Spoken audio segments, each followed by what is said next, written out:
Hello बच्चों, let's read the question. So the question here is discuss the different types of ecological pyramids. तो यहाँ पे हमारे जो इस क्वेश्चन का की कॉन्सेप्ट है वो है इकोलॉजिकल पिरामिड्स. सो यहाँ पे हम लिख लेते हैं इकोलॉजिकल पिरामिड्स और हमारे इकोलॉजिकल पिरामिड्स डिफरेंट टाइप के जो हैं ये हमें डिस्कस करने हैं. ये जो पिरामिड्स हो सकते हैं ये हो सकते हैं pyramid of number, pyramid of biomass या पिरामिड ऑफ एनर्जी. तो इनकी डिफरेंट शेप्स जो बनती हैं वो हम यहाँ पे डिस्कस करेंगे. सबसे पहले हम बात करते हैं पिरामिड ऑफ एनर्जी की. पिरामिड ऑफ एनर्जी में हम देखेंगे कि हम लोगों को प्रोड्यूसर्स जो है सबसे लोअर मोस्ट लेवल के ऊपर रखने हैं. प्रोड्यूसर्स के बाद हमारे पास आ जाते हैं हर्बीवोर्स जो कि प्राइमरी कंज्यूमर्स हैं. और फिर उसके बाद हमारे हमारे पास आ जाते हैं जो कार्निवोर्स हैं, प्राइमरी कार्निवोर्स. और फिर हमारे पास आ जाते हैं सेकेंडरी कार्निवोर्स.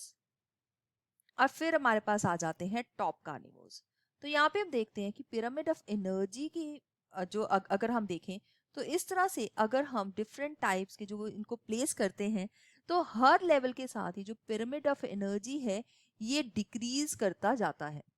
सो यहाँ पे हर लेवल के साथ एनर्जी की जो है, सपोज यहाँ पे 10,000 जूल्स ऑफ एनर्जी है जो रेडिएंट एनर्जी आई है, सिर्फ ऊपर के लेवल पे 10% ही पहुंचेगी, मतलब 1000 जूल्स.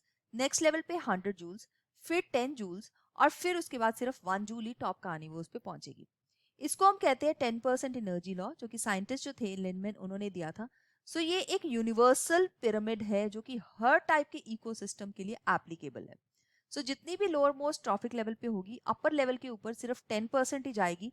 बाकी एनर्जी जो है that is 90%. 90% of the energy will be lost as respiratory losses or what we call it as heat.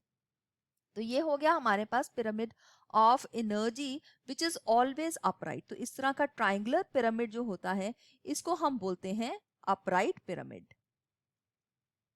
Now let's discuss about the second type of pyramid which is the pyramid of biomass. pyramid of biomass के अंदर हम बात करेंगे यहाँ पे कि biomass का pyramid अलग अलग तरह से हो सकता है.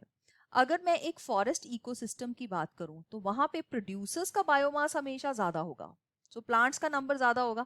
और उसके बाद जो है वो कंज्यूमर्स का नंबर होगा, मतलब हर्बीवोर्स उससे कम होंगे और जो कार्निवोर्स है उससे भी कम होंगे. अगर हम देखें कि एक फॉरेस्ट के अंदर जो लायन या टाइगर है वो काफी कम नंबर में होते हैं जबकि प्लांट्स जो है काफी हाई नंबर में होते हैं. तो यहाँ पे फॉरेस्ट इकोसिस्टम में ये अपराइट पिरामिड या जिसको हम ट्रायंगुलर पिरामिड कहते हैं ये हो सकता है, ट्रायंगुलर पिरामिड. लेकिन इसी पिरामिड को, मतलब पिरामिड ऑफ बायोमास को, अगर मैं एक एक्वाटिक इकोसिस्टम के अंदर देखूं, एक्वाटिक इकोसिस्टम में इसमें हम देखेंगे फाइटोप्लैंक्टन्स का जो बायोमास है वो काफी कम होता है जो कि जू प्लैंक्टन से अगर हम इसको कंपेयर करें. So this is the phytoplanktons, मतलब जो फ्री फ्लोटिंग प्लैंक्टोनिक मास है प्लांट्स वाला वो, और जो एनिमल्स फ्लोट कर रहे हैं, फ्लोटिंग एनिमल मास है वो. सो यहाँ पे इस वजह से हम इसको इन्वर्टेड पिरामिड कह सकते हैं. तो पिरामिड ऑफ बायोमास हमने दो तरह से देखा, एक तो अपराइट ट्रायंगुलर पिरामिड और दूसरे टाइप का पिरामिड जो है वो इन्वर्टेड है बिकॉज अपर लेवल जो है वो ज्यादा है as compare to the lower one. तो this is the second type of pyramid. अब हम थर्ड टाइप ऑफ पिरामिड की बात करेंगे, that is the pyramid of number. Pyramid of number, let's see in a forest ecosystem, plants का number that means producers का number हमेशा ज्यादा होगा. जैसे जैसे हम हायर लेवल पे जाएंगे दैट मीन्स हम कंज्यूमर्स की बात करें जिसमें हर्बीवोर्स और बाकी सब आ जाएंगे और फिर आ जाएंगे टॉप कार्निवोर्स जो कि एक तरह के कंज्यूमर्स ही हैं. तो हम देखेंगे टॉप कार्निवोर्स का नंबर हमेशा कम होगा. सो ये जैसे जैसे हम हायर ट्रॉफिक लेवल पे मूव करेंगे तो ये जो है ये कम होता जाएगा. So that means this is also a type of a upright pyramid.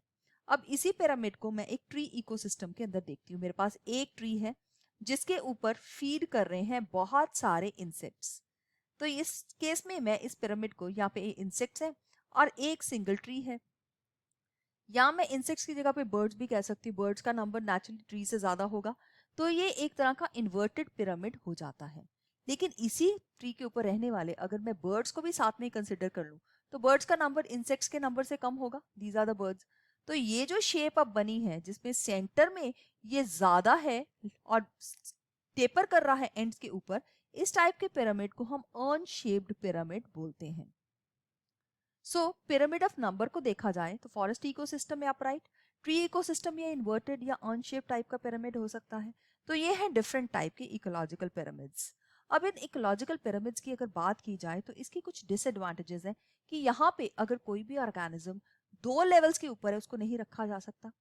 Viruses को कोई भी जगह नहीं दी गई यहाँ पे, viruses have no place in this. Omnivores को हम लोग एक ही जगह पे रख सकते हैं, जैसे क्रो है, अगर वो प्लांट के ऊपर फीड करता है तो वो हर्बीवोर है, अगर वो इंसेक्ट के ऊपर फीड करता है तो वो प्राइमरी कार्निवोर है, लेकिन हम इसको एक ही जगह पे रख सकते हैं, राइट। अब इस केस में ये कभी भी फूड वेब को कंसिडर नहीं करता, food web is not considered. तो ये सिंपल फूड चेन को कंसिडर करता है, जिसकी वजह से ये कुछ डिसएडवांटेजेस है इकोलॉजिकल पिरामिड की। So I hope you have understood it well. All the best, thank you.